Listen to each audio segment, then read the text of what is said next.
بالاخره همدیگر رو دیدین؟ بدون اینکه جواب سوالش رو بدم بهش نزدیک شدم. از کدوم ور رفت؟ اون لحظه اونقدر دلتنگش بودم و دلم واسه کنارش بودم پر میکشید که شاید اگه مرشدی راه نشونم میداد با پای پیاده دنبالش میرفتم تا پیداش کنم. خیلی وقت رفته. شاید رفته باشه سر ساختمون یا شایدم خونش. گیج نگاش کردم که لبخندش عمق گرفت و دستشو به نشونه تسلیم گرفت والا. اینجوری نگام نکن. به خدا زیبا گفت چیزی بهت نگم تا به وقتش. تو همین گیرودار به این فکر کردم که چرا مرشدی موقعی که اسم زیبا رو به زبون میاره هیچ نشونی از عشق و علاقه ته چشماش نیست. رکسانا، اخم نکن تو رو خدا. اینجوری به نفع جفتتون بود. باید هم به خودتون هم به بقیه ثابت میشد حستون واقعیه یا از سر ترحم و ترس. به زور لبای خشکم و با زبون تر کردم. یعنی تو تمام این مدت کاوه نرفته بود شهرمون؟ سر تکون داد. رفت، ولی نواسه موندن. رفتن ستارش رو برداشت و آورد تهرون و همینجا یه خونه کرایه کرد و موندگار شد.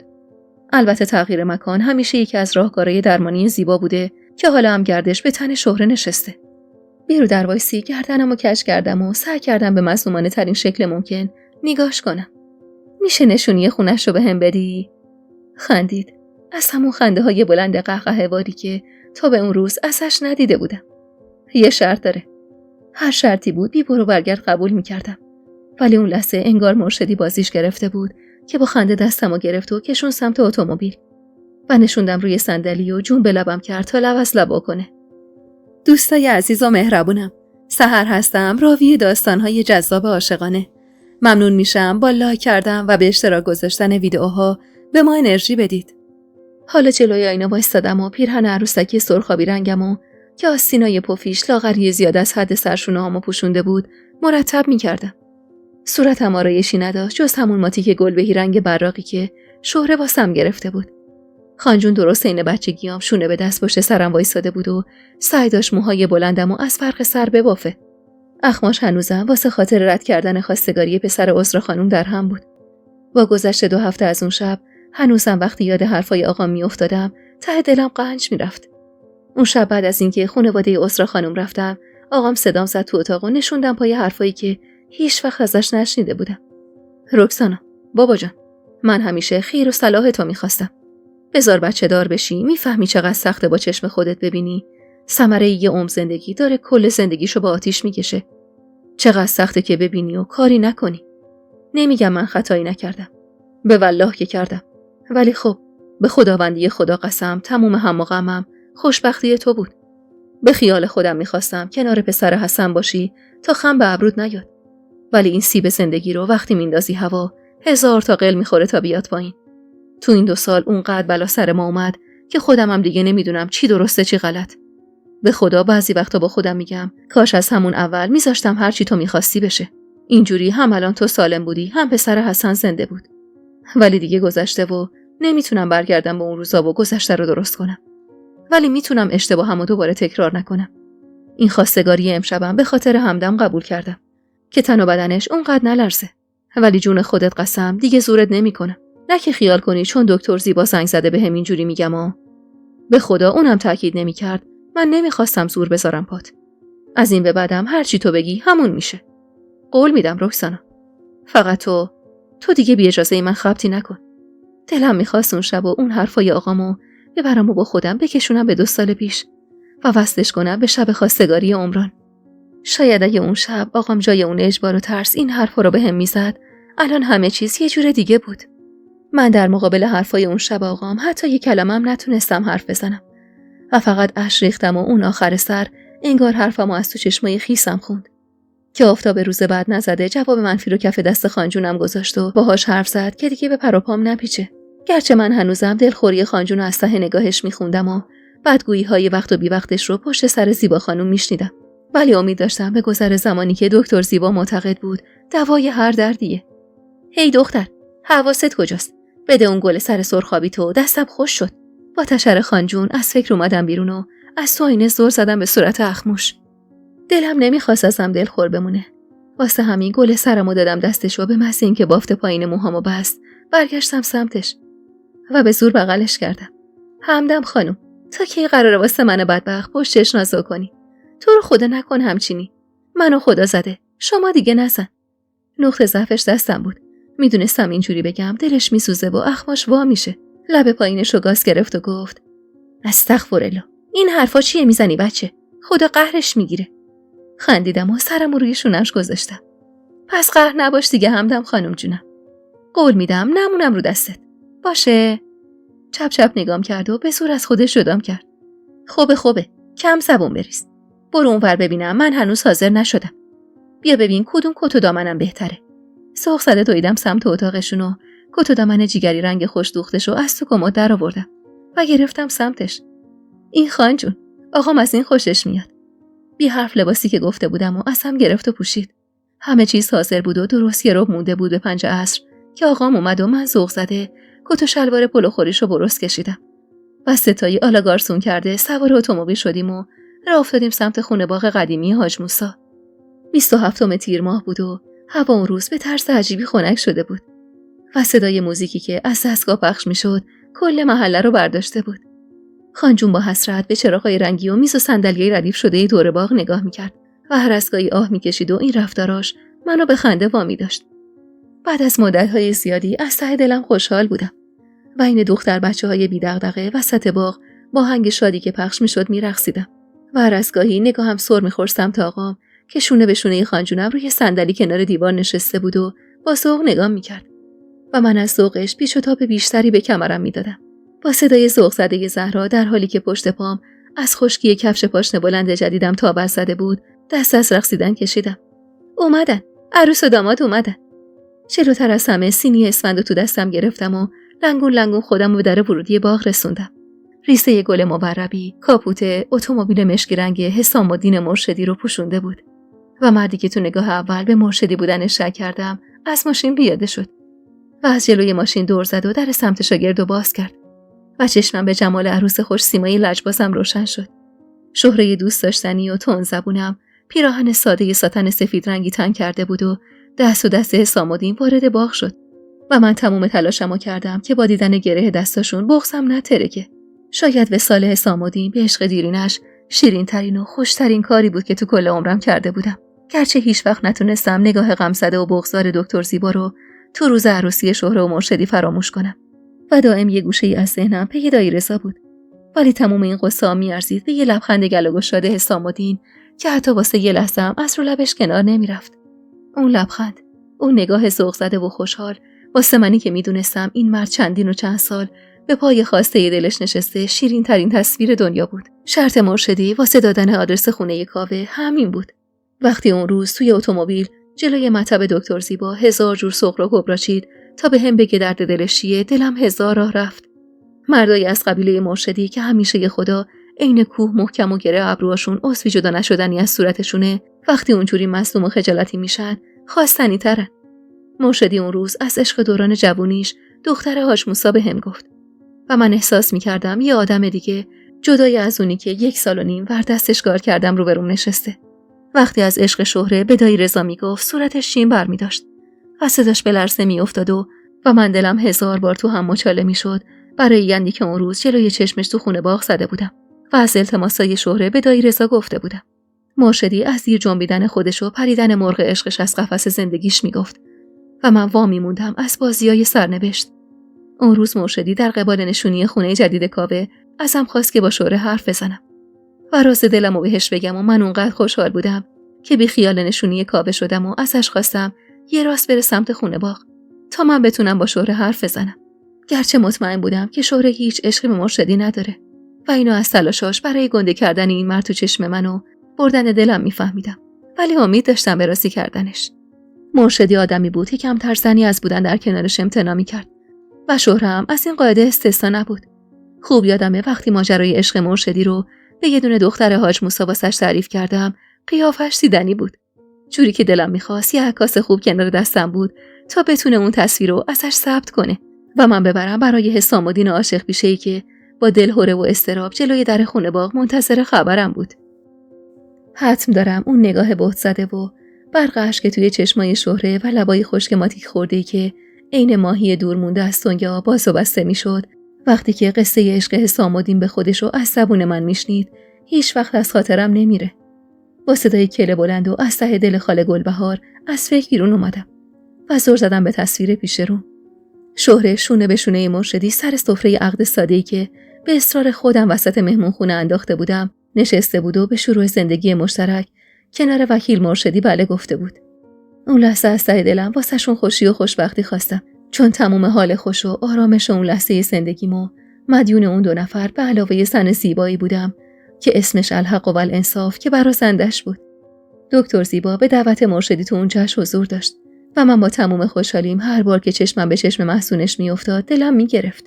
نمیدونم چرا دور و بر من پر بود از آدمای شکست خورده نرسیده به کام عشق، از زیبا گرفته تا دایی رضایی که هیچ جوره حاضر نبود دست از جبران خطای دیگرون بکشه و تا آخر عمر به پای گناه حاج بابا موند و فوزیه رو تنها نذاشت. اگه میخواستم با خودم رو راست باشم، خود منم از قبیله همین آدمای شکست خورده بودم. منی که هنوزم عشق به کاوه ته دلم زنده بود و به خاطر قولی که با آقام داده بودم فقط یه بار سراغ نشونی کاوه رفته بودم و اونم از راه دور نگاش کردم. دیگه نه روی خطا کردن داشتم، نه توان عهد شکستن. من روسیاتر از این بودم که دوباره به هوای دلم پا بذارم روی عهدی که با آقام بسته بودم. دم عصر بود و باغ شلوغ. جوانترای مجلس وسط باغ در حال پایکوبی بودن و من کنار شهره نشسته بودم و به لبخند رو لبش نگاه می‌کردم. شهره، چه حسی بهش داری؟ بدون اینکه چشم از جمعیت برداره لب زد. علاقه، احترام، اعتماد. از اینکه میون حرفاش هیچ نشونی از عشق نبود دلم گرفت. دلم می‌خواست شهره عاشق حسام الدین باشه. واسه همین گفتم لطفاً عاشقش باش. اون مرد لیاقت عشق تو رو داره. با این حرفم چشم از جمعیت گرفت و سر زد تو چشمم. رکسانا، اتفاقاً حسی که به حسام الدین دارم خیلی بهتر از عشقه. شاید حس من دیگه اون شور و هیجان و اشتیاق عشق جوونیامو نداشته باشه. ولی اون بیگدار با آب زدن و تلخی کشیدن رم نداره. تو سن و سال من و حسام این حس بهتره. ما دیگه توان عذاب کشیدن و تاوان پس دادن نداریم. آدم از یه جایی به بعد دلش فقط آرامش میخواد. داشت حرف میزد که یهو وسط حرفش مکث کوتاهی کرد و بعد ادامه داد. اوهو، ما رو ول کن. اونجا رو ببین. حسام الدین خان مهمون مخصوص داره. جوری با اشتیاق به وسط باغ اشاره میکرد که تمام حرفایی که زده بود از سرم پرید. رد نگاه مشتاقش رو گرفتم و سر زدم به صورت مردی که دوشادوش حسام الدین مرشدی وارد باغ میشد. با ناباوری نگاش کردم. اشتباه نمیکردم. اون مرد کاوه بود. کاوه‌ای که حالا قیافش زمین تا آسمون با هفته‌ای پیشی که یواشکی رفته بودم دیدنش فرق داشت. صورتش ستیغ شده و براق بود و کت و شلوار نوک مدادی نوعی تنگ کرده بود. گرچه هنوزم اونقدر لاغر بود که کت و شلوار به تنش زار میزد، ولی برای منی که واسه اولین بار داشتم کاوه رو تو کت و شلوار میدیدم همونم شیرین بود. گرچه هنوزم دلم باهاش صاف نشده، ولی چه میشه کرد دیگه؟ این دل وامونده تو آدم بشو نیست. اگه اون لحظه از شوک قدمای آروم و کشیده کاوه و مرشدی که سمت آقام برداشته میشد زبونم بند نیومده بود، بهش میگفتم که دل اسمش روشه. دل. اگه قرار بود آدم بشه که اسمشو نمیذاشتن دل که. غلط نکنم این حسام الدین منم یه چیزایی تو سرشه. آخ آخ آخ، خدا به خیر بگذرونه. من مات و مبهوت کاوه بودم و شهره یه ریز زیر گوشم حرف میزد. حالا دیگه آقا من متوجه حضور کاوه شده بود و اخمایی در همش نشون میداد که هیچ از این دیدار راضی نیست. قلبم از شدت ترس یا هیجان بود نمیدونم، اما محکم تو سینم میزد و دائم به این فکر میکردم که آقام داره به چی فکر میکنه که اونجوری با خرج سر زده به صورت کاوه. نکنه خیال کنه من و کاوه بازم سر و سری با هم داریم و من زیر قولم زدم. خانجون به حالت قهر از کنار آقام بلند شد و جواب سلام خجل و شرمنده کاوه رو نداد و من تمام وجودم چه شده بود برای دیدن لبای آقام تا مطمئن بشم جواب کاوه رو میده یا نه. خواسته زیادی بود، ولی دلم میخواست یه ورق نوت توی دفتر زندگیم وا کنم و فراموش کنم چیا بهمون گذشته. هم من، هم آقام، هم خانجونم و هم کاوه. ما استحقاق اینو داشتیم که یه بار دیگه از نو شروع کنیم، ولی نه به خطا و اشتباه. باید خشت اول زندگیمون رو صاف و درست تو زمین میکاشتیم و این بار با حضور حسام الدین و زیبا انگار شدنی بود این رویا. آقام با اخمایی در هم لباشو به هم چسبوند و قصد نداشت جواب سلام کاوه رو بده. در آستانه گریه کردن بودم، ولی نه برای سلام بی جواب کاوه و گردن خمیده و خجلش، بلکه واسه خاطر لرزش دستای آقام و هرسی که میدونستم داره میخوره. صورتش حسابی سرخ شده بود و حالمو بد میکرد. نفهمیدم زیبا کی جای خالی خانجونمو کنار آقام پر کرد و شروع کرد به حرف زدن باهاش. نمیتونستم از تکون خوردن لباش چیزی بفهمم، ولی میدونستم حضور زیبا توی این جشن بی ربط به دعوت کاوه نیست. اینقدر بدم میاد از این خانم دکتره. ببین تو رو خدا نشسته بر دل حاجی تا مغزشو شستشو بده. میدونم دیگه کارش همینه. بابا بذار حاجی پاشه گردن این پسره رو خورد کنه، لااقل دل من یکی خنک شه. شاید شهره به علاقه زیبا به حسام الدین پی برده بود که اینجوری با حرص و کینه ازش حرف میزد. چی میگی واسه خودت شهره؟ چه پدر کشتگی با زیبای بدبخت داری؟ با حرص چشمای بزک کردش و دوخت به چشمامو چپ چپ نگام کرد. چون میدونم تمام این برنامه‌ها زیر سر اونه. فکر میکنه خداست میتونه همه این مشکل‌ها رو حل کنه. به والله که اگه منم میرفتم پیشش واسه مشاوره، یه جوری مغزمو میشست که تا شهرمون یورتمه میرفتم واسه به دست آوردن عشق قدیمیم رضا. انگار آیه اومده کل دنیا عاشقی کنن. چشم از صورت عصبی و پرهرسش گرفتم و نگاهمو دوختم به آقام که حالا تون تون با زیبا حرف میزد و زیبا با لبخند نگاش میکرد. اون سر باغ کاوه تک و تنها روی میز و صندلی زیر سایه درختی بدور از جمعیت نشسته بود و من سنگینی نگاهشو کامل روی خودم حس میکردم. رکسانا، درسته امشب کاوه اینجاست، ولی قرار نیست تو زیر قولت بزنی و خطا بکنی. اون امشب واسه عذرخواهی از پدر و مادرت اومده، پس پای قولت به حاجی بمون. قدردان نگاش کردم و تو دلم به این فکر کردم که شهره چطور میتونه عشق همچین مردی نشه و تو کوچه پس کوچه های تاریک ذهنش هنوزم به عشق دایی رضا فکر کنه. اما ناخودآگاه یه زن زخم خورده از ته ذهنم فریاد کشید که دل که آدم نیست که حرف حساب سرش بشه. دل اسمش روشه. دل. من اون شب به قولی که با آقام داده بودم وفا کردم و حتی از 10 متری کاوه هم رد نشدم. هرچند که دلم پر میکشید واسه رفتن پیشش. نمیدونم اون شب زیبا زیر گوش آقام چی خون، ولی هرچی که بود باعث شد ذره گره اخما شلتر بشه و با غیظ نگام نکنه. ولی دل بیقرار من آروم بود. از همون حضور بی‌نصیب کاوه و سلام بی جوابشم دلم آروم گرفته بود و اون شب شد همون ورق نویی که همه منتظرش بودیم. ورق نویی که به دست زیبا باز شده بود و خودش معتقد بود واسه اولین بار تو سابقه کاری 10 سالش یه همچین کاری کرده که به احتساب عرف و قانون روانپزشکی خطا محسوب میشه. مداخله تو زندگی شخصی بیمار و نزدیکی احساسی بیش از حد بهش خلاف قوانینی بود که زیبا خیلی وقت بود پاروش گذاشته بود و من این لطفشو از سر علاقش به حسام الدین میدیدم. 1 ماه از عروسی شهره و حسام الدین میگذشت. هنوزم عین روال قبل روزای زوج دفتر حسام الدین بودم و 3 شنبه‌ها مطب پیش زیبا. حالا دیگه بی‌ترس از علاقم به کاوه بهش میگفتم و امید داشتم به ورق نویی که دلم میخواست بی ذره خط و خش از زندگیم باز کنم. رابطه خانجون با عذرا خانم کمی شکراب شده بود و خانجون اینو از چشم من میدید و هر اسکایی با کنایه از پسر عذرا خانم حرف میزد و تا کنایه هاش به گوش آقام میرسید با تشر تندی از آقام صبون به دهن میگرفت و آروم میشد. اگه درست یادم بیاد اواخر مرداد ماه بود و گرمای هوا نفسهای آخرشو میکشید. کنار خانجون رو تخت کنج حیاط نشسته بودم و سبزیای تازه‌ای که از صبح خریده بود و پاک میکردیم که زنگ در حیاط به صدا در اومد. توی تهران جز شهره و عذرا خانم کسی رو نداشتیم که دم از زنگ در این خونه رو به صدا در بیاره و از اونجایی که شهره و حسام الدین و زهرا روز قبل راهی سفر شده بودن و عذرا خانم بیشتر از 1 ماه بود که پاشو دم در خونمون نذاشته بود، خانجون چشماشو تنگ کرد و متعجب نگام کرد. رکسانا، مادر، پاشو برو ببین کیه پشت در. شلوار گلدر نخی گشادی پام بود با بلوز آستین کوتاه یقه گرد زرد رنگ. هولهولکی دم پایه پلاستیکی مپام کردم و با همون انگشتای گلی چفت در رو کشیدم. پیرزن قد کوتاهی که پشت در وایساده بود و چادرش رو سفت چسبیده بود و سر زده بود به صورتم ننه ستاره قصه کهنه من بود که حالا امید داشتم گذر زمان و تلخیه که از سر گذرونده بود راه و روش اونم عین من و آقام تغییر داده باشه. چشمم کف پات دختر، حسابی آب رفته زیر پوستت. منو نمیبینی خوشی انگار. نگاهش مهربون بود ولی تهمایه لحنش کمی دلخوری داشت. کیه رکسانا؟ برو کنار ببینم. مطمئن بودم خانجون با دیدن ننه ستاره پشت در این خونه رفتار خوشی نشون نمیده، ولی کاریم از دستم بر نمی اومد. دست و پامو گم کرده بودم و تا خواستم حرفی بزنم خانجونم از جلوی در کشیدم کنار و سینه به سینه پیرزن وایساد. خیر باشه حاج خانم، نشونی اینجا رو از کجا گیر آوردی؟ نکنه اون دوماد بی فکرت بهت داده؟ به والله که اگه کار خودش باشه تنبونشو از باش در میارم. ننه ستاره که انگار برعکس من آمادگی رفتار تند و تیز خانجونمو داشت محجوب خندید و چادرشو کمی شلتر گرفت. تندی نکن همدم خانم جون. امر خیره. نشونی خونه رو هم از هاش صابر گرفتم. یعنی رفتم دکون باهاش حرف بزنم، گفت اینجا جاش نیست. حرف خونه رو باید تو خونه زد. راستم میگه دیگه. خدا خیرش بده. داد شاگردش من رسون تا اینجا. باورم نمیشد ننه ستاره راست بگه و قیافه خانجونم اون لحظه از شدت تعجب دیدنی بود. یعنی چی؟ چه حرف خیری؟ صبر کن برم یه زنگش بزنم ببینم اینجا چه خبره.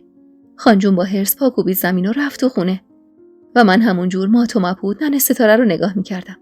تعارفم نمی‌کنی بیام تو عروس. درسته جدا شدیم، ولی به خدا تو هنوزم نور چشممی، عزیز دلمی، چراغ خونمی. خجل زده لبخند زدم و از جلوی در رفتم کنار و راهنماییش کردم تا وارد حیاط بشه و هولکی آشغال سبزی‌ها رو کنار زدم تا بتونه لبه تخت بشینه. بیا بشین ببینم تا مادرت نیومده یه چیزی بپرسم راست و حسینی جواب بده. در حالی که چشمم به در سالن بود و چشم دیگم به ننه ستاره کنارش نشستم و سر به زیر انداختم. با دست لرزون و خشکش شونمو گرفت و سرمو بلند کرد. سیاهی چشمای کشیده‌اش عین کاوه بود و من از نگاه کردم بهش واهمه داشتم. هنوزم خاطر کاوه‌مو میخوای؟ دکترش که میگه آره، ولی من میترسم مادر. تو نمیدونی بچه من چی بهش گذشت تا دوباره سر پا شد. نکنه دوباره بیای و بچه‌مو. باقی حرفشو با ورود بیموقع خانجون خورد و من هول زده از کنارش بلند شدم. اخمایی در هم و صورت سرخ خانجون نشون میداد آقام حرفایی نزده که باب میلش باشه. ولی از سر ناچاری رو کرد بهم و گفت دختر برو 2 لیوان شربت بریز بیار. خوشحال بودم. به خودم که نمیتونستم دروغ بگم. من اون لحظه قد تموم تلخی‌های زندگیم خوشحال بودم و امید داشتم به زندگی نوعی که به لطف حمایت آقام قرار بود خشت اولش صاف و بدون ذره کجی تو زمین کاشته بشه. اون روز اصلا ستاره 1 ساعت بیشتر نموند و انگار فقط واسه بردن دل مادرم و خوش کردن خیالش اومده بود. گرچه کینه خانجون شطوری تر از این حرفا بود و به این راحتی ها نمیتونست وسط دوباره من و کاوه کنار بیاد. 1 هفته بعد از اومدن ننه ستاره آقام خبر آورد که واسه پنجشنبه همین هفته نوبه خواستگاری گذاشته. نیازی نبود بگه داماد کیه و خانواده‌اش از کدوم اهل و تبارن. صورت نگران خودش و اخمایی در هم خانجون نشون میداد داماد اون مجلس کسی نیست جز کاوه من. دل تو دلم نبود. شهره از صبح اومده بود خونمون. به ظاهر اومده بود که کمک من باشه. ولی در اصل با خانجونم تیم شده بود علیه کاوه و دائم زیر گوشم غرغر میکرد. حق داشتن. هر جفتشونم حق داشتن. شهره شاهد تک تک تلخیای زندگیم بود و خانجون شاهد روزای تلختر بعدش. ولی هیچ کدومشون قدر دکتر زیبا خبر نداشتن تو دل من چی میگذره و در عین حال تو دل کاوه. دم غروب سر و کله زیبا پیدا شد و غرغرای شهره شدت گرفت. ولی حضور زیبا دل منو آروم میکرد. اون میدونست چجوری حرف بزنه که اضطراب از دلم رخت ببنده و بره و من آروم بشم. ببین رکسانا جان، از منی که هیچ وقت همه عشقو نشنیدم بشنو. یه عشق واقعی ارزش هر خطری رو داره. پس ترس به دلت راه نده، به من اعتماد کن. کاوه واقعا عاشقه، اما عاشقی کردن بلد نبود که با کمک تو یاد میگیره. و همون جور که حرف میزد دکمه پیراهن شیر رنگمو بست و گل سر سفید رنگی توی موهام گذاشت. خوشبخت شو، نذار پروانه پزشکی من باطل بشه. اینو گفت و خندید و من برای بار دوم چال گوشه ایلوپشو دیدم. درست رأس ساعت 9 شب وقتی آقام و حسام الدین مرشدی شونه به شونه هم توی مهمون خونه نشسته بودن و صدای غرغر شهره کل خونه رو برداشته بود، سنگ در حیاط به صدا در اومد. همه اهل خونه به حول و ولا افتادن و این میون خانجون با اخم و چشم و ابرو به هم اشاره کرد تو مطبخ پناه بگیرم تا وقتی که خودش صدام کنه. همه میدونستیم این کارا واسه من و کاوه‌ای که نزدیک به 1 سال زن و شوهر بودیم مسخره است. ولی انگار خوشمون میومد تک تک این صحنه ها رو از نو بی ایراد بازی کنیم. کی میدونه اضطراب یه خواستگاری واقعی بیشتره یا خواستگاری تصنعی و نمایشی؟ به والله که اضطراب یه خواستگاری نمایشی 100 مرتبه بیشتر از یه خواستگاری واقعیه. و من اون لحظه احساس میکردم هر آن ممکنه تمام دل و رودم رو بیارم بالا. او چه خبرته؟ حالا انگار پسر شاه اومده خواستگاریش. بردار ببر اون لامصبو. من که میدونم دل تو دلت نیست اون ریخت نحسشو ببینی. با این حرف شهره نفس عمیق کشیدم و موهای بلندم و زدم پشت گوشم. خوبم شهره، قیافم خوبه، چیزی کم و کس ندارم. معلومه که خوبی، از سرشم زیادی، والا به خدا. نفس عمیق کشیدم و سینی رو تو بغلم گرفتم و راه افتادم سمت مهمون خونه. صدای گپ و گفت ننه ستاره با آقام می اومد و من سعی داشتم تصور کنم ببینم ممکنه کاوه کدوم سمت پذیرایی نشسته باشه. عین دختری که بار اول واسش خواستگار میاد اضطراب داشتم. و وقتی وارد مهمون خونه شدم کف دستام خیس عرق بود و سکوتی که یهو تو اتاق نشست دلهرمو بیشتر میکرد. زیر لب سلامی دادم و با چش دنبال آقام گشتم تا اول سینی چایو جلوی اون بگیرم که آقام گفت اول حاج خانوم. با این حرفش لبخند ملیحی زدم و سینی رو جلوی ننه ستاره گرفتم. برق رضایت تو چشمای ننه ستاره منو یاد تک تک خواستگاریای بی‌نصیب سالهای پیش مینداخت که هر بار آقام به بیرحمانه ترین شکل ممکن دست رد به سینه‌اش زده بود. آخر از همه رسیدم به کاوه که روی مبل 2 نفره گوشه سالن نشسته بود و سرش رو تا حد ممکن پایین انداخته بود. اما تا من رسیدم و بهش سلام کردم سر پا ایستاد و سلام کرد. با وجود کت و شلوار مشکی و کراوات زرشکی که به ناشیانه ترین شکل ممکن زیر گلوش گره خورده بود و عطر تلخ و سردی که حسابی باهاش دوش گرفته بود، به چشم من هنوزم همون کاوه معصوم و ساده خودم بود. با دست لرزونش سورکی استکانو از تو سینی برداشت و تشکر کرد و دوباره نشست سر جاش. تمام مبل و صندلی‌ها پر بود الا مبلی که کنار کاوه بود و من مسلسل دور و برم و نگاه کردم که آقام با نگاه مطمئنی پلکاشو باز و بسته کرد. بشین بابا جان، همونجا کنار آقا کاوه بشین. با این حرف آقام ته دلم قنداب شد. کنار کاوه نشستم و یهو با خودم گفتم نکنه هرچی میبینم و میشنوم فقط یه خواب باشه. ننه ستاره سکوت سنگین مجلس رو با تک سرفه مصلحتی شکست و نگاه من میخ صورتش شد. تازه اون لحظه متوجه روسری نوع ساتن کرم قهوه‌ای تو سرش شدم که هیچ جوره عادت به ریزیش نداشت و یه بند جلو عقبش میکرد. حاجی، شما خودت بزرگ مایی. میدونی که من این بچه رو دست تنها با 1000 بدبختی بزرگ کردم. کم عذاب نکشیدم واسه اینجا نشستنش. شما خودتونم اولاد دارید. میخوام اگه ممکنه بزرگی کنید و پسرمو به غلامی قبول کنید. قسم میخورم تا عمر دارم خودم بشم کنیز دم خونه خودتو همدم خانم. صدای ننه ستاره بغض داشت و میلرزید. سرمو انداخته بودم زیر و نگاهم به گره انگشتای کاوه بود که از شدت ترس و اضطراب تو هم پیش میخورد. آقام چند لحظه ای مکث کرد و نفس عمیقی کشید. هاش خانم، به والله که منم به بدبختی و مکافات دختر بزرگ کردم. 1000 جور آرزو داشتم واسش. دار و ندار و آبرومو ریختم به پاش که خم به ابروش نیاد. ولی چه میشه کرد که تقدیر خلاف خواسته های ما نوشته میشه. اونقدر بالا و پایین شدیم که حالا همگی بعد از 1000 مکافات اینجا نشستیم و باید زور بزنیم تا یادمون بره چیا بهمون گذشته. درسته دل دخترم با پسرته. درسته یه زمانی زنش بوده. ولی کلی بدهکاره به من. باید جبران کنه. ترسیده سر بلند کردم و سر زدم به صورت آقام که با جدیت سر زده بود به صورت کاوه. منو نگاه کن پسر. از گوشه چشم دیدم که کاوه خجالت زده سر بلند کرد. تو یه زندگی بی دغدغه واسه دخترم به من بدهکاری. یه لب همیشه خندون و دل شاد. میبخشم هر خبطی کردی. اما امان از روزی که ببینم دوباره چشمش تر و دلش خون شده. میفهمی چی میگم؟ تو همه دار و ندار ننتی، این دخترم همه کس و کار و دار و ندار منو همدم. به پاش همه چیمو باختم که دلش آروم بگیره. لایق باش و خوشبختش کن. شنفتی چی میگم؟ چشم حاجی. آقام با شنیدن صدای لرزون ولی محکم کاوه لبخند رضایت بخشی زد و به پشتی مبل تکیه داد. 3 سال از دانشگاه رکسانا مونده. تو این 3 سال نامزد میمونید. به قول خانم دکتر هم میتونید تو این مدت شناختتون رو کامل‌تر کنید و سنگتون رو با هم وا بکنید، هم درس رکسانا تموم میشه. ولی نه نامزدی با محرمیت و صیغه. فقط با یه تیکه طلا که خیالتون تخت بشه. همین. مبادا بشنوم دست از خطا کردین. بعد 3 سالم تو همین بنبست واسش خونه میگیری که پیش خودم باشی. اگرم دلت خواست میتونی بیای دکون بر دست خودم کار کنی. کاوه همونطوری که آقامو نگاه میکرد گفت حاجی، من از فرش هیچی سرم نمیشه. یا اون با گچ و خاک و سیمان ور رفتم. اگه اجازه بدین سر کار خودم بمونم. تازگی رفتم تو کار نقاشی ساختمون، درآمدش خوب خدا رو شکر. تنها چیزی که از اون کاوه قدیم مونده بود همین غرورش بود که هنوزم واسم جذاب بود. همین که حاضر نبود زیر بیرق هیچ کسی بره، حتی اگه اون آدم پدرسنش باشه. آقا انگار که این حرف کاوه مزاقش خوش اومده باشه، لبخند دلنشینی زد و رو کرد بهم. مهریه‌ش هم میخوام 2000 تومان پول نقد باشه و 3 دنگ خونه. مشکلی که نیست. آقا انگار به ظاهر داشت سنگ مینداخت جلوی پای کاوه تا راهش رو سد کنه. ولی من از نگاهش میفهمیدم که تمام این سختگیریاش واسه خاطر امتحان کردن کاوه است و میخواد از عشقش به من مطمئن بشه. اون شب بعد از اینکه کاوه بیچون و چرا تمام شرط و شروطای آقامو قبول کرد، ننه ستاره با ذوق از آقام اجازه گرفت و از تو کیفش یه جعبه طلا در آورد و اومد ما بین من و کاوه نشست و همون جور که دستمو تو دستش میگرفت صورتمو بوسید.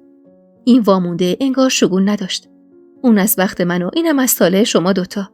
این دفعه میخوام با طلای نو نشونت کنم واسه پسرم که به حق علی بختت سبز و دلت سرخ باشه.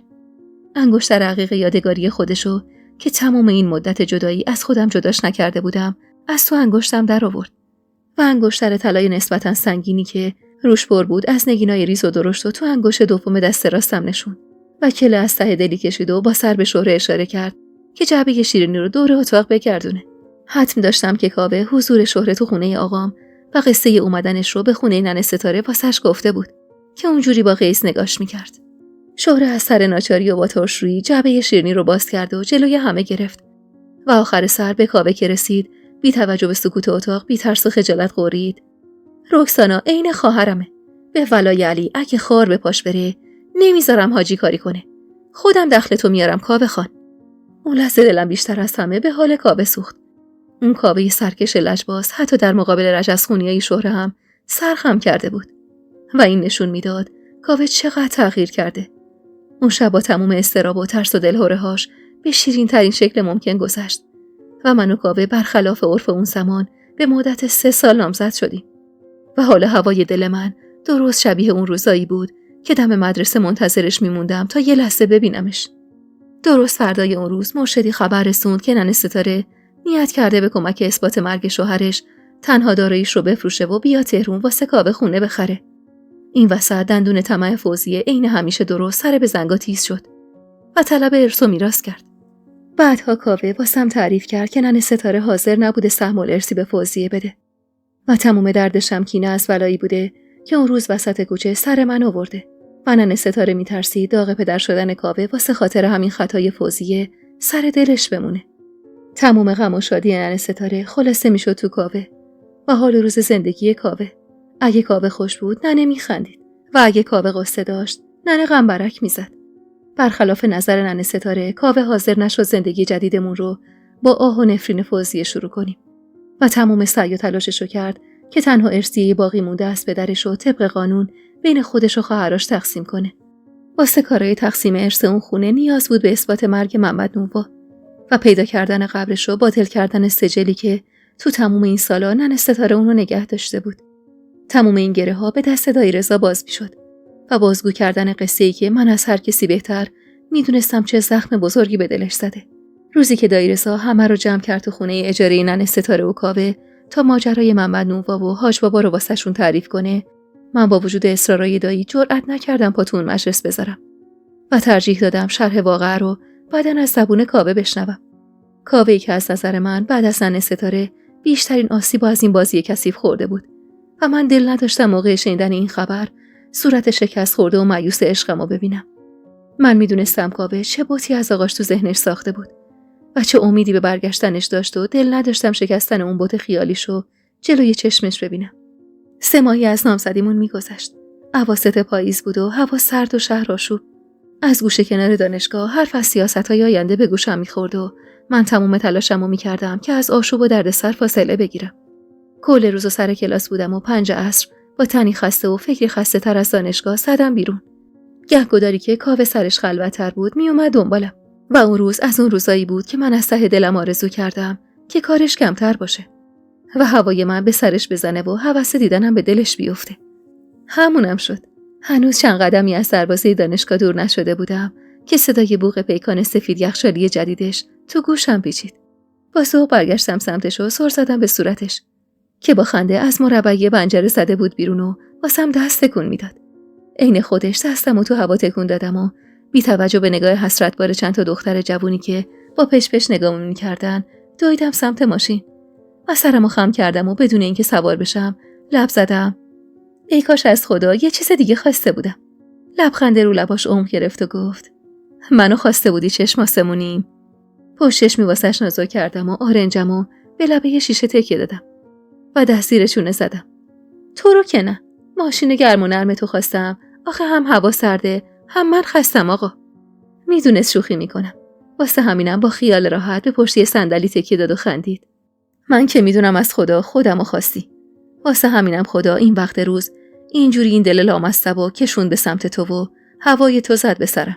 جوری جمله آخرشو با بغض و ناراحتی گفت که یه آن ترس برم داشت که نکنه اتفاق بدی افتاده باشه و بدون اینکه حرفی بزنم سوار ماشین شدم و چرخیدم طرفش. کاوه چی شده؟ اینجوری حرف میزنی دلم میلرزه. و من از اون سیبک گلوش که یهو بالا پایین میشد مطمئن بودم که بغضشو به زور قورت داده تا من بیشتر از این ترس برم نداره. داداش رضا زنگ زد. گفت تونسته مزار آقامو پیدا کنه با کمک حسام الدین. باید 2 شاهد ببرم که شهادت بدن اونجا مزار اوستا محمد نونواست تا سجلش باطل بشه. انگار یه گلدون بلور از تو قفسه سینم قیل خورد و افتاد زمین و 1000 تا تیکه شد. کاوه وقتی از آقاش حرف میزد میشد یه پسر بچه 5 ساله مظلوم. و چقدر بعد از شنیدن داستان واقعی زندگی اوستا محمد نونوا مظلوم‌تر شده بود. رکسانا، به نظرت آقات میاد شهادت بده؟ ننه ستاره حتی حاضر نیست پاشو بذاره سر خاکش. دلم میخواست داد بزنم و بگم ننه ستاره ای بیچاره حق داره. یه زن با هر چیزی کنار میاد الا خیانت و بیوفایی. آروم لب زدم. دایی رضا چی؟ اون نمیاد. خجالت زده سرشو زیر انداخت و من قلبم ترک خورد واسه غرور له شدهش که دیگه چیزی ازش نمونده بود. اون بیچاره کل زندگیشو حروم خبط آقای من کرده. دلم نمیخواد بیشتر از این عذابش بدم. سورکی لبخندی زدم و دستای بزرگ و مردونشو تو دستم فشردم. نگران نباش عزیزم. خودم با آقام حرف میزنم. تو فقط اینجوری قصه نخور. باشه کاوه. نگاهشو سر داد روی آستین پلیور مغز پسته‌ایم و با سرانگشتش بافت درشت و جودونشو لمس کرد. چقدر این رنگ بهت میاد چشم آسمونی. برای اولین بار توی این 3 ماه بود که به سر و وضعم اشاره مستقیم میکرد و فقط خدا میدونست هر بار من چقدر وسواس به خرج میدادم برای پوشیدن لباسایی که مطمئن بودم نه رنگشون و نه مدلشون با به دل کاوه است. اما حالا وقتی کاوه از رنگ سبز پلیورم تعریف و تمجید میکرد باورم میشد این مرد هیچ شباهتی به اون مردی که تو گذشته ها میشناختم نداشت. مردی که حتی نمیذاشت بیچادر تا وسط حیاط خونه برم. و من اون روزا اون آرامش و سکوتش رو میذاشتم به پای مراعات دوران نامزدی و خری که هنوز از پل نگذشته بود. اما کم کم به مرور زمان متوجه شدم نه تنها اون اخلاقش که حتی خیلی از اخلاقای بدتر کاوه هم تغییر کرده بود. اصلا انگار کاوه یه آدم دیگه شده بود. و اون روزا خوشحالترین دختر روی زمین من بودم. همونجور که به کاوه قول داده بودم آقامو راضی کردم تا به همراه دایی رضا شهادت بده و ثابت بشه اون قبر گوشه قبرستونی که فقط یه تیکه سنگ کوچیک وسطش گذاشته بودن و اسم اوستا محمد و تاریخ فوتش که درست 3 روز بعد از رفتنش بود روش حک شده بود قبر پدر کاوه و شوهر ننه ستاره است. 3 هفته بعد از شهادت دادن آقام و دایی رضا سجل اوستا محمد نونوا باطل شد و خونه افتاد زیر دست مرشدی واسه انجام کارهای تقسیم ارث. 3 دنگ از خونه به نام ننه ستاره بود که یه جا تمومش رو بخشید به کاوه و 3 دنگ باقی موندهش به خواست خود کاوه تقسیم شد بین فوزی و سمیرایی که اون روزا تو خونه حاج یعقوب زندگی میکرد و پسرش رو با افتخار زیر سایه حاج یعقوب بزرگ میکرد و تو دلش امید داشت که میلاد بالاخره یه روز با دیدن بچهش دلش به رحم میاد و برمیگرده ایران. بالاخره اون خونه فروخته شد و تنها بندی که دل کاوه رو گره میزد به اون شهر بریده شد و کاوه واسه همیشه از اون شهر دل کند. به گفته ای دکتر زیبا مردم محل و آشناها بیشترین و بدترین اثر رو توی روحیه و حال کاوه داشتن. و شاید اگر بعد از رفتن پدرش مردم اونقدر چوبلای چرخشون نمیذاشتن اونقدر اوضاع وخیم نمیشد. هرچند که تموم اینا به اخلاق ذاتی کاوه برمیگشت که آدم زودرنج و حساسی بود. واسه همینم بیشتر از خواهرش ضربه خورده بود. یادم زمستون بود و سوز سرما سنگ رو ترک مینداخت. به زور آقامو راضی کرده بودم تا بتونم همراه کاوه واسه انداختن یه سنگ قبر درست درمون برم شهرمون. از وقتی خونه فروخته شده بود و پولش تقسیم شده بود کاوه واسه خریدن خونه جدید با اون پول دست می‌کرد و من اصلا نمیفهمیدم دردش چیه. بالا سر قبر اوستا محمد نونوا وایساده بودم و نگاهم میخه نوشته بزرگ روی سنگ بود. اوستا محمد. کنارش زانو زدم و دستم رو شونش گذاشتم. کاوه جان عزیزم هوا خیلی سرده. میترسم یخ کنی. همونجور که شیشه گلابو روی سنگ قبر نو خالی میکرد صداش پیچید تو گوشم. میدونی چیه رکسانا جان؟ حرفای داداش رضا رو که شنیدم به آقا حق دادم که دلش نخواد به من دختر بده.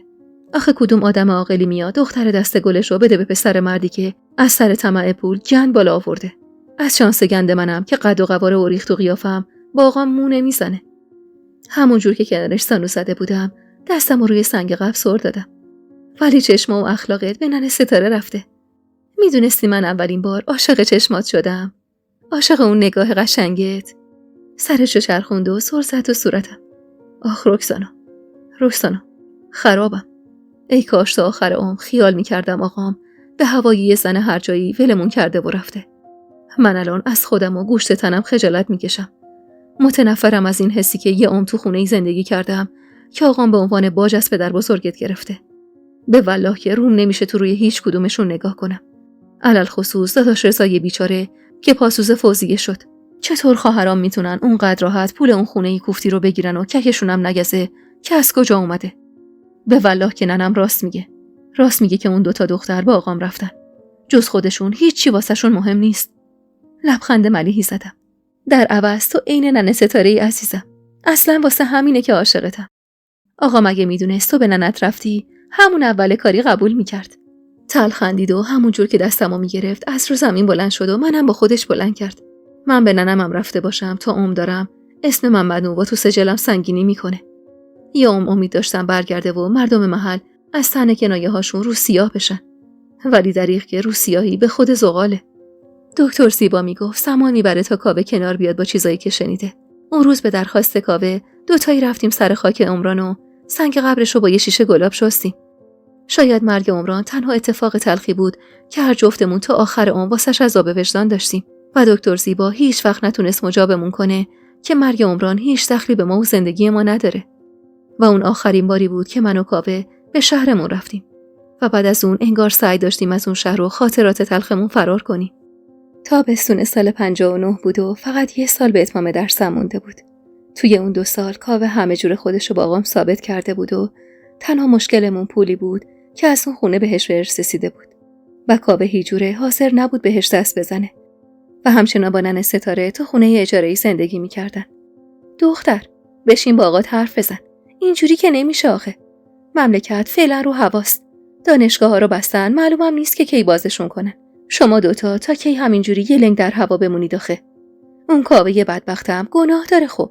چشم از لیوان شربت سکنجبین توی دستم گرفتم و دوختم به صورت شهره که به نظرم خیلی قشنگتر از قبل شده بود.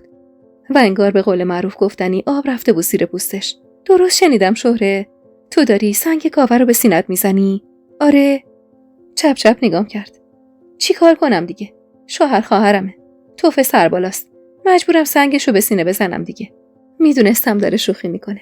کاوه عوض شده بود و این تغییر رفتارش حتی روی شهره قد و یه دنده هم اثر گذاشته بود و نگاهشو نسبت به خودش عوض کرده بود. نفس عمیقی کشیدم. روم نمیشه با آقام چیزی بگم. وگرنه خودمم دیگه به اینجام رسیده. دلم یه زندگی آروم و بی دغدغه میخواد. اینجوری انگار از گیسا بیزونم. ولی میترسم آقام دلخور بشه. به خدا دیگه طاقتم تاق شده که با کاوه زیر یه سقف زندگی کنم. اون بیچاره هم همینطور. غمت نباشه بچه جون. من خودم باهاش حرف میزنم. اصلا همین امشب تلپ میشیم رو سر همدم خانم و مغز هاش سابه رو میشوریم واسه راه انداختن سوروسات عروسی.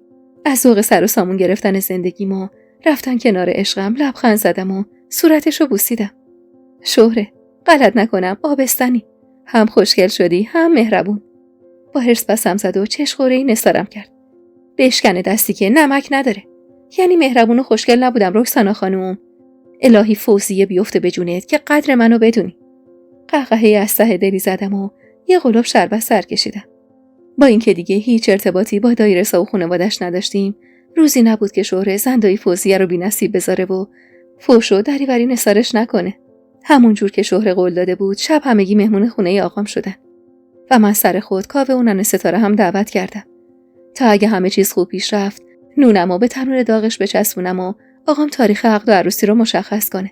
تو تموم اون 2 سال به چشم می‌دیدم که کاوه چجوری صبوری میکنه و چجور پارو دلش میذاره تا یه وقت اعتماد آقام ازش سلب نشه.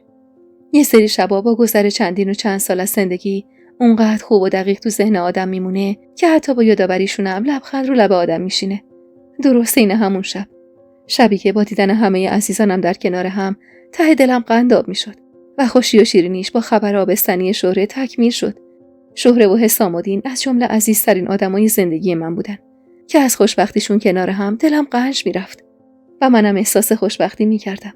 اون نگاه برق افتاده حسام الدین از ذوق شنیدن خبر پدر شدنش نمیذاشون تصویر مبهم خاطره تلخ از دست دادن بچم توی ذهنم تداعی بشه و کاممو زهر کنه. مرشدی که از ذوق شهره رو بغل گرفت و بوسید، ناخودآگاه نگاهم افتاد به صورت محزون کاوه که با بغض نگاهشون میکرد. به نظر من بزرگترین درد بشریت وجدانه که داشتنش یه درده و نداشتنش هزار درده. من میفهمیدم بزرگترین درد کاوه عذاب وجدانیه که از تمام اشتباهات گذشتش میکشه و زیبا معتقد بود تنها راه درمان این درد گذر زمان و جبران اشتباهاتشه. من اون شب نگاه حسرتبار و خجلش رو میدیدم و دلم میخواست کسی حواسش به ما نباشه تا برم کنارش و بچسبم بهش و کنار گوشش نجوا کنم که غمت نباشه. من و تو میتونیم دست به دست هم بدیم و تمام قصه هامون رو جبران کنیم و این روح زخم دیدمون رو در کنار هم التیام ببخشیم. ولی انگار تنها کسی که توی اون جمع حواسش به من و کاوه نبود حسام الدین بود که از ذوق پدر شدن روی پاهاش بند نبود و باقی افراد حاضر تو اتاق چار چشمی من و کاوه رو نگاه میکردن و قطع به یقین خاطرات تلخ زندگی گذشتمون رو نشخوار میکردن و دنبال راه چاره بودم برای عوض کردن جو خونه و حال خراب کاوه که این بار آقام زودتر از همه به خودش اومد. خب کاوه خان، پسرم، خیال نکن نمیدونم این سور و سات امشب واسه چیه ها. من پدرم، بهتر از هر کسی میفهمم درد اولادم چیه. اگه گفتم 3 سال نامزد بمونید واسه خاطر این بود که خودتو ثابت کنی و نشون بدی که چند مرده حلاجی، که خب الحق و الانصافم که خوب از پسش بر اومدی. فقط مونده این فقره آخر، خونه. شنفتم دست میکنی. نگاه ترسیدم و دوختم به صورت مضطرب کاوه که سعی داشت خودشو جمع جور کنه و جواب آقامو بده. والا حاجی، شرمنده‌تونم. نه که بخوام بد قولی کنم و نه به خدا، ولی دردم بی پولیه. هر چی داشتم و نداشتم دادم جای این پیکان که نخوام عین بی سر و پاها برم دنبال رکسانا و سرفکنده بشه. تو این 2 سالم هنر کردم، قسطاشو رد کردم و 2 قرون جمع کردم واسه مراسم عروسی که همیشه دلم میخواست واسش بگیرم. راستش چیزی نمونده واسه خونه، ولی قول میدم یه کاریش کنم. شما نگران نباشید. آقا مخماشو در هم کرد. پسر، تو مگه این همه در به دری نکشیدی که بتونی اون خونه رو بفروشی و سهم تو بگیری؟ پس چی کار کردی پولشو که حالا دستت خالیه؟ کاوه نگاه شرمنده‌ای بهم انداخت و رو با آقام گفت: والا حاج صابر، اون پول حق من نیست. یعنی مال آقام نبوده که حالا ارث من باشه. مال مردمو با زور و سرنگی ازشون چاپیده و من نمیتونم با حق مردم زندگی بسازم. درسته یام توش زندگی کردم، ولی اون موقع نمیدونستم از کجا اومده. اما الان فرق داره. الان میدونم و وجدانم نمیذاره راحت خرجش کنم. اون پول حق داداش رضا و آبجی شهره است. اگه صلاح بدونید میخوام اون پولو برگردونم بهشون. با این حرفای کاوه که با لحن بغض‌آلودی ادا میشد، سکوت سنگینی تو اتاق فوک فرما شد و جز آقام که لبخند رضایت روی لبش بود، همه حتی خانجونم با حرفای کاوه بغض کرده بودن و سر به زیر انداخته بودن. اون شب آقام تاریخ عقد و عروسی من و کاوه رو تعیین کرد و رضایت داد که کاوه هر کاری دلش میخواد با اون پول بکنه. انگار که دنیا راستی داشت روی خوشش رو به ما نشون میداد. درست از فردای اون روز خانجون افتاد دنبال خرت و پرتای جهیزیه و ننه ستاره هم پی سوروسات عروسی. خوشحال بودم و هر اسگاهی رو به خودم و نیشگون میگرفتم که مبادا خواب باشم و تمام اون خوشی‌ها رویا باشه. همه چیز خوب پیش میرفت و کاوه قصد داشت یه خونه تو محله آقامینا کرایه کنه که هم از ننه ستاره سوا باشیم، هم زیر قولی که با آقام داده نزده باشه. درست 1 ماه مونده بود به موعدی که آقام تعیین کرده بود واسه عروسی که یه روز احسای رضا کاملا سرزده و بیخبر اومد خونمون. بیشتر از 2 سال از آخرین باری که همدیگر رو دیده بودیم میگذشت و خانجونم کاملا حق داشت که با دیدنش چشماش پر اشک بشه و آغوش باز کنه واسه برادری که هنوزم معتقد بود بی خود و بی جهت اون زندگی مونده. هنوز چند دقیقه از اومدن دایی نگذشته بود و خانجون هنوزم لب از شکوه و گلایه نبسته بود که زنگ در حیاط به صدا در اومد. رکسانا دایی، برو درو باز کن، شهره است. خودم بهش گفتم بیاد. جفت ابروهام از تعجب پرید هوا، ولی چیزی نگفتم و دویدم و درو واسه شهره باز کردم. 4 ماه آبستن بود و خانجون از حالت نگاهش میخوند که پسردار بشه. رضا اومده. سر تکون دادم و دنبالش باتون کردم سمت اتاقی که خانجون و دایی رضا نشسته بودن. با اینکه حالا شهره یه زندگی موفق و خوش داشت و بچه یه حسام الدین رو به شکم میکشید، بازم از دیدن این 2 نفر کنار هم بغضم میگرفت. رکسانا جان دایی، خودت که میدونی کاوه سر ماجرای این پول چه لجی کرده. ولی خب هم از نظر من هم از نظر شهره این پول حق تو و کاوه است. شما دوتا هم کم این وسط اذیت نشدین. ولی خب کاوه کوتاه نمیاد. میخوام اگه راضی باشی تو محله آقاتینو یه خونه نقلی واسط بخریم و به نام خودت بزنیم. این تنها راهیه که کاوه کوتاه میاد و جوفاشو از توی کفش در میاره. تا خواستم دهن باز کنم و حرفی بزنم، شهره پیش دستی کرد. نه یا رکسانا. حالا که رضا واسه یه بارم شده تو کل زندگیش یه حرف درست زده، بذار عملی بشه. این پول اگه محمد نووا به خاطر خودخواهی پدرای ما نمیمرد حروم بود. نه حالا. به والله که از شیر مادرم حلال تره. نفس عمیق کشیدم و ازشون تشکر کردم و قبول کردم اون خونه خریده بشه. چون معتقد بودم اون پول بیشتر از هر کسی حق کاوه و ننه ستاره است. دایی رضا 2-3 روزی تهران موند تا خونه‌ای که می‌خواست رو پیدا کنه و با پولی که کاوه بهش داده بود قولامش کنه. خونه همون جور که آقا می‌خواست توی بنبست خودشون بود و من و کاوه زیر سایه پدر و مادرم زندگی جدیدمون رو شروع می‌کردیم. خیال می‌کردم کاوه وقتی به فهم دایی رضا و شهره چی کار کردن تلخی می‌کنه. ولی اصلاً اینطور نبود. فقط یه لبخند محجوب زد و خدا رو شکر کرد. فاصله خونه آقام تا خونه ما 2 تا ساختمون بود و خانجونم روزی چند تا کارتون از جهازم رو میزد زیر بغلش و میبرد تو خونه میچید. همه خوشحال بودن، علل خصوص ننه ستاره. تصمیم داشتم سر یه موعد مناسب با کاوه راجع بهش حرف بزنم تا خونه اجاره‌ایش رو پس بده و ننه ستاره رو راضی کنه که با ما زندگی کنه. اون پیرزنم کمتر از ما سختی نکشیده بود و من دلم نمیخواست با اون حال هوا تنهاش بذارم. هیچ وقت یادم نمیره وقتی کاوه فهمید من یکی از اتاقای خونه رو خالی گذاشتم واسه ننه ستاره چقدر خوشحال شد و از ذوق روی پاهاش بند نبود. ببین منو چشماسمونی. به ولای علی که تو راستی از سر منم زیادی بودی. هر کی جای تو بود اجازه نمیداد ننه من از 100 فرسخی رد شه. اما تو اونقدر خوب و خانومی که دلت نمیاد تنها بمونه. به مولا علی قسم جبران میکنم واسط. قول میدم تا روزی که نفس میکشم نظرم آب تو دلت تکون بخوره. و من این بار به قولش مطمئن بودم. این بار همه چی داشت خوب پیش میرفت و من امید داشتم به آینده. درست 1 هفته مونده بود به تاریخ عروسیمون که ننه ستاره ساکن خونمون شد و شمارش معکوس واسه جشن عروسی شروع شد.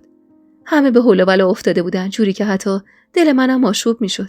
به همراه کاوه و ننه ستاره و خانجونم و شهره رفتیم واسه خرید عروسی و من اول از همه یه پیراهن سفید صدفی چیندار انتخاب کردم واسه روز عروسی. میدونستم آرزوی کاوه این بود که منو تو رخت عروسی ببینه. همونطور که من آرزو داشتم اونو تو رخت دامادی ببینم. و دلم نمیخواست به دلش بمونه. یه جفت رینگ طلای ساده زرد رنگ به عنوان حلقه گرفتیم و آین شمدون نقره و باقی خریدا رو به بهونه آبستنی شهره فاکتور گرفتم. میدونستم خرج عروسیمون اون قدری هست که به کاوه سخت بگذره و سعی میکردم زیاده روی نکنم. روز عروسیمون به خواسته خودم نرفتم آرایشگاه و زیر دست شهره نشستم تا یه آرایش ملایم روی صورتم بنشونه. همه چیز خوب و آروم پیش میرفت. جشن عروسی آروم و جمع و جوری گرفتیم و سر جمع کل مهمونامون 50 نفرم نبودن. ننه ستاره هم نخواست آرامش زندگی پسرشو به خاطر حضور فوزی و سمیرا به هم بزنه. و واسه خاطر همینم از حضور دایی رضا، تنها کسی که از فامیل دلم باهاش صاف بود، تو مجلسم محروم شدم. 7 شهریور ماه سال 59 من برای بار دوم به عقد کاوه در اومدم. ولی این کجا و اون کجا؟ حالا سراسر قلبم پر بود از حس عشق و آرامش و هیچ حسرتی به دلم نمونده بود. درست برعکس رکسانای 4 سال پیش که هیچ حسی جز ترس و کینه و نفرت به دامادش نداشت و تمام قلبش پر بود از حسرت جای خالی پدرش و نبود محبت مادرش. آخر شب وقتی همسایه ها و خانواده شهره رفتن و مجلس خودی تر شد، آقام با چشمای نمناک میون من و کاوه وایساد و دست منو تو دست راستش و دست کاوه رو تو دست چپش گرفت. اول به خدا و بعد به همدیگه میسپرمتون. دست همو ول نکنید. همون جور که تا الان ول نکردید. با این حرفش قطره اشکی چکید روی گونه کاوه و من به حقیق افتادم. با وجود تمام آرامش و حال خوشی که داشتم، ناخودآگاه یه گوشه از سرم فکری عین خوره افتاده بود به جون آرامشم. که چی میشد اگه تمام این اتفاقا 5 سال پیش میافتاد؟ مگه حتما باید این عشق من و کاوه و تک تک دور و بریامونو نقره داغ میکرد تا به آرامش برسیم؟ ولی به قول زیبا آدم قدر چیزایی که به سختی به دست آورده رو بیشتر میدونه. عین من و کاوه که بعد از اون اتفاقا تمام تلاشمون رو میکردیم که زندگی و آرامشمون رو از هر گزند و خطری دور نگه داریم. آقام دست منو به دست کاوه سپرد و 2 تایی از زیر قرآنی که زیبا بالای سرمون گرفته بود رد شدیم و راه افتادیم به سمت خونه‌ای که با 1000 امید و آرزو ساخته بودیم. نیمه شب بود و ریسه های سرخ و سبزی که جلوی در خونه وصل شده بودن هنوز میسوختن. کاوه کلیدو داد دستم و با نگاه مملو از عشق و پر از اشکش سر زد به صورتم که نمیدونستم با اون حجم از گریه چه بلایی به سرش اومده. تو باز کن عزیزم. دلم میخواد عین آقا از این به بعد همش تو درو واسم باز کنی عشقم. همه چیز زیادی قشنگ بود. اونقدری که از شدت خوشی دلم میخواست های های گریه کنم.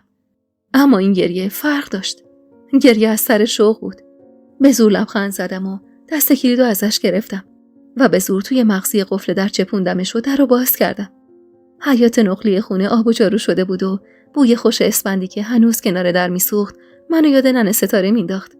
برگشتم سمت کاوه و گفتم کاوه، ننه نمیاد. لپاش از خجالت گل انداخت و خندید. امشب خونه آقات میمونه. البته خودش اینجوری خواست. خیال میکنه خلوتمون با حضورش به هم میخوره. بیشتر از 6 ماه بود که زیبا واسه امشب رومون کار کرده بود که نه من بترسم نه کاوه عذاب وجدان بیاد سراغش. خندیدم و گفتم کاوه، یه جوری همه چیز قشنگه که میترسم نکنه این آرامش قبل طوفان باشه. کاوه دستمو گرفت و چرخوندم سمت خودش و سرمو محکم روی سینه‌اش فشرد و دستشو دور کمرم حلقه کرد. دیگه طوفانم مگه مونده عزیزم؟ به والا که چوب خط امتحانای ما دوتا پر شده. الان فقط وقت نفس تازه کردنمونه. خندیدم و خودمو ازش جدا کردم و نونه که پنجه‌هام بلند شدم و لبشو بوسیدم. بس دیگه هرچی تلخی کشیدیم. این زندگی به من و تو کم کمش یه 50-60 سالی زندگی بی دغدغه بدهکاره. خندید و بی هوا بغلم کرد. خودم نوکرتم 2 قبضه. تموم طلب تو از دنیا خودم وصول میکنم عزیزم. با ناز خندیدم و سرمو تو سینه‌اش فرو کردم و عطر تنشو به تک تک سلولام فرستادم و از تکونایی که میخورد فهمیدم که راه افتاده بود سمت خونه. تو ذهنم حرفای زیبا رو مرور کردم. حق من و کاوه این بود که یه زندگی آروم داشته باشیم و باید خودمون این حقو به خودمون میدادیم.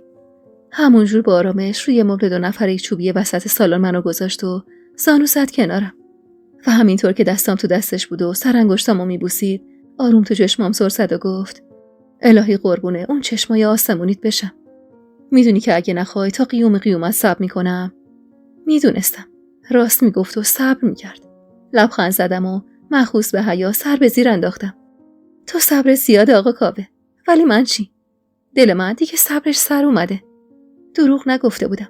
دل من دیگه تاب و تحمل صبوری کردن نداشت و بیقرار آغوش کاوه بودم. بیقرار یه زندگی آروم و بی دغدغه. چیزی که سالها ازش محروم شده بودم. لبای داغش رو روی گونم گذاشت و بوسه عمیقی به لبم زد و من سر چرخوندم و لبمو به لبش رسوندم و همون جور که لبم مماثل لبش بود پیش زدم شادومات غنچه یه بوسه از لب عروس میچینن، نه از لبش.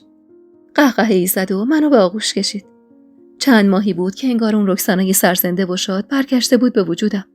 گرچه یه گوشه از ذهنم یه کوه از خاطرات تلخ و گزنده روی هم تلمبار شده بود، ولی من سعی داشتم نذارم نشخوار اون خاطرات روزای خوشمو زهر کنه.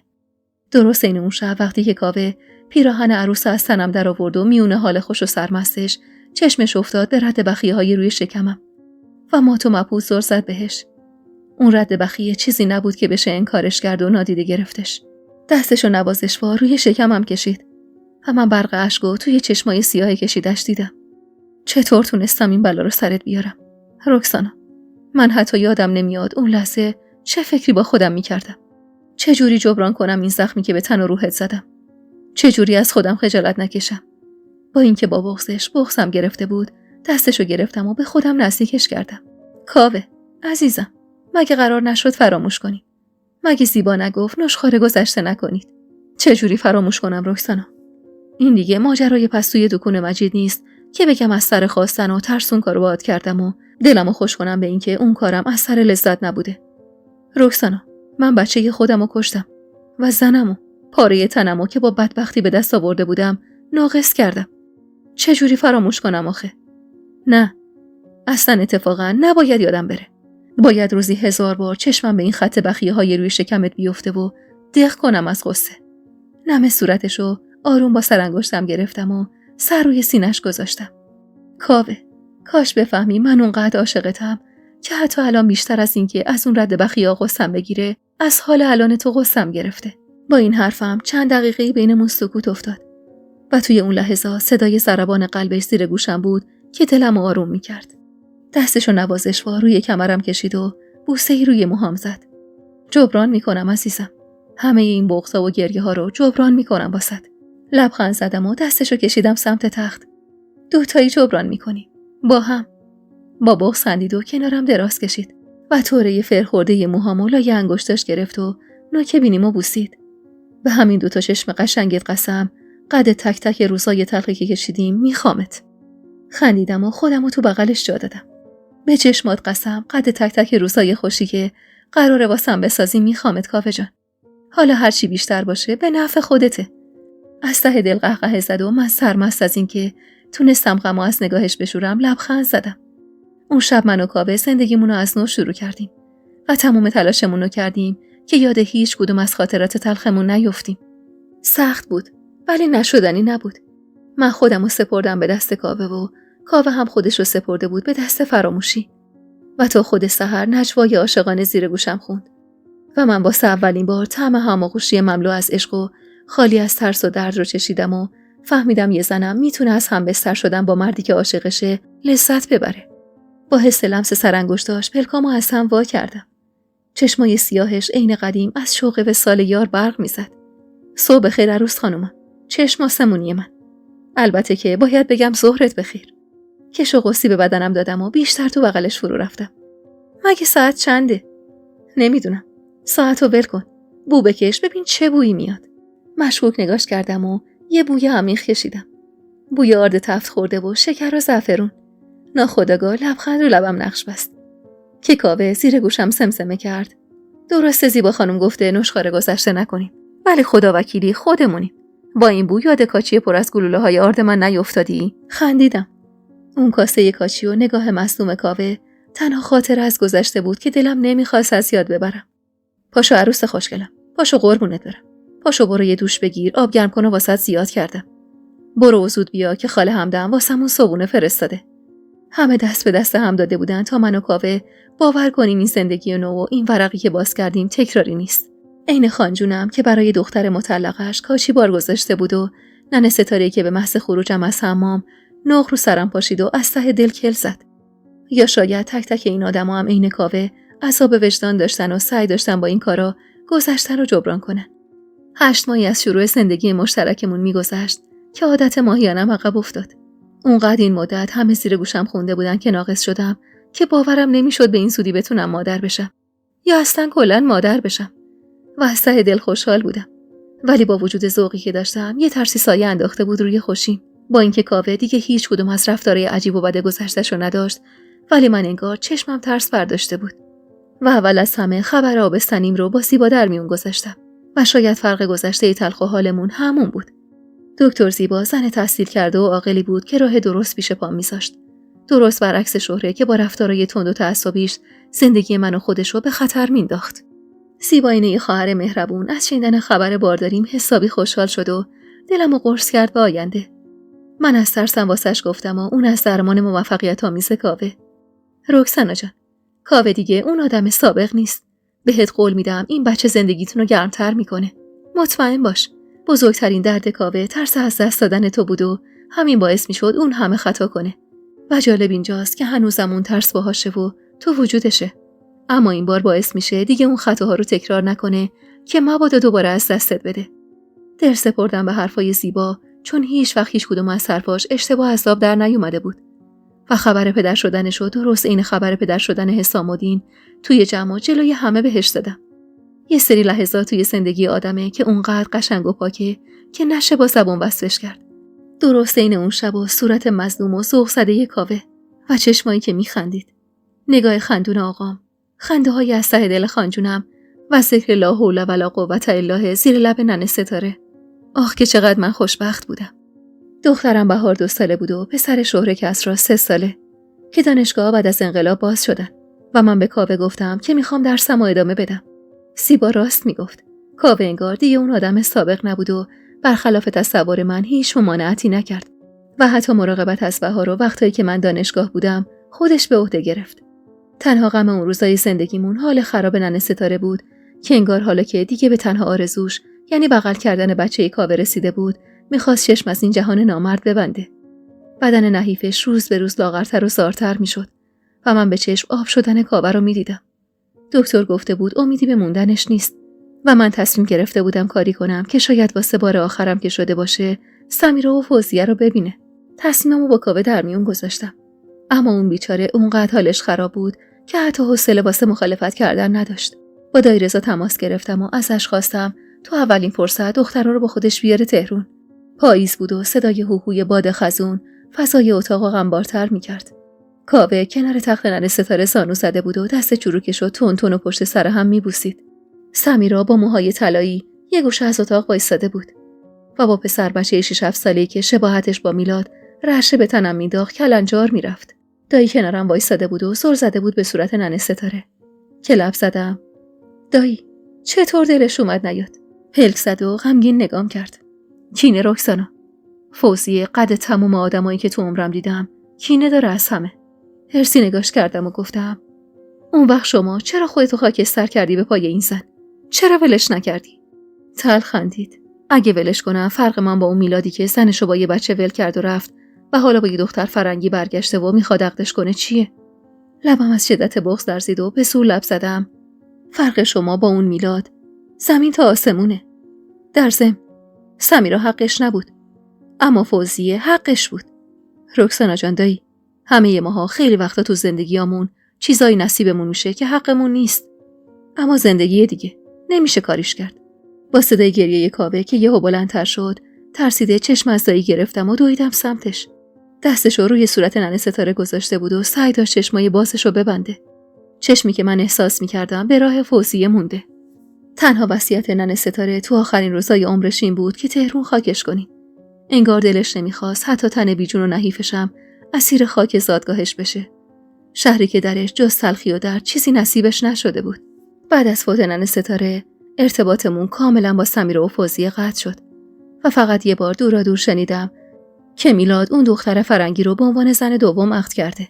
اما سمیرا حاضر نشده بود طلاق بگیره و با زندگیش کنار اومده بود. منم درسمو تموم کردم و 4 سال توی مطب زیبا کار کردم.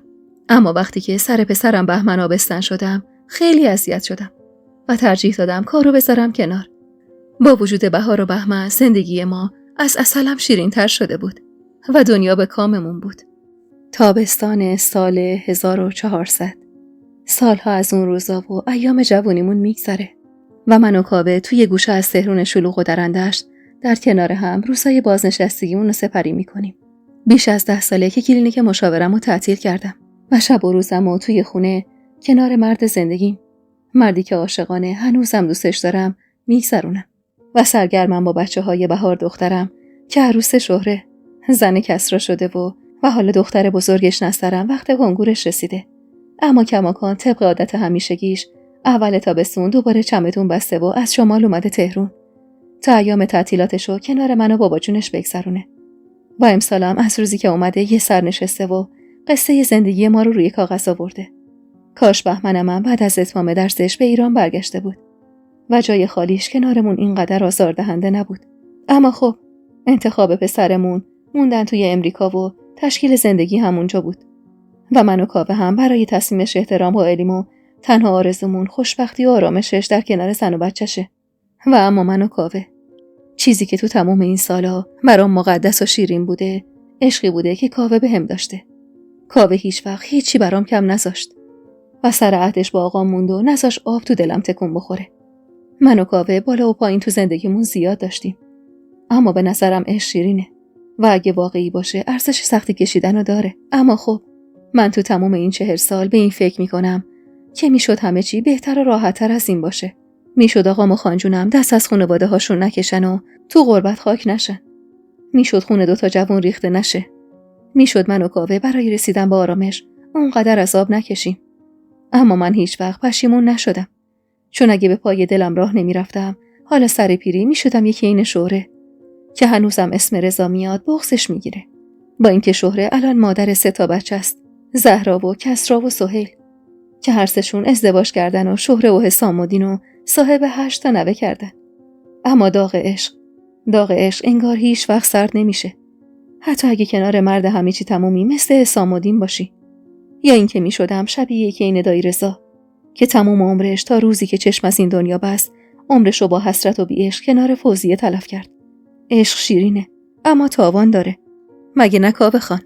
نگاهم از صورت نسترن دختر بهار که دفترش رو جلوش گذاشته بود و تون تون خاطراتمو مینوشت برداشتم و سر دادم به سمت کاوه، مردی که هنوزه عاشقانه میپرستیدمش، که همون جور که بهم خیره بود نم اشک گوشه چشمش برقی زد و چشماشو آروم روی هم گذاشت و لب زد: درد عشقی کشیدم که مپرس، زهر هجری چشیدم که مپرس، گشتم در جهان آخر کار، دلبری برگزیدم که مپرس، آنچنان در هوای خاک درش می رود آب دیدم که مپرس، من به گوش خود از دهانش دوش سخنانی شنیدم که مپرس، سوی من لب چه می گزی که مگوی، لب لعلی گزیدم که مپرس، بی تو در کلبه گدایی خیش رنج هایی کشیدم که مپرس، همچو حافظ غریب در ره عشق به مقامی رسیدم که مپرس.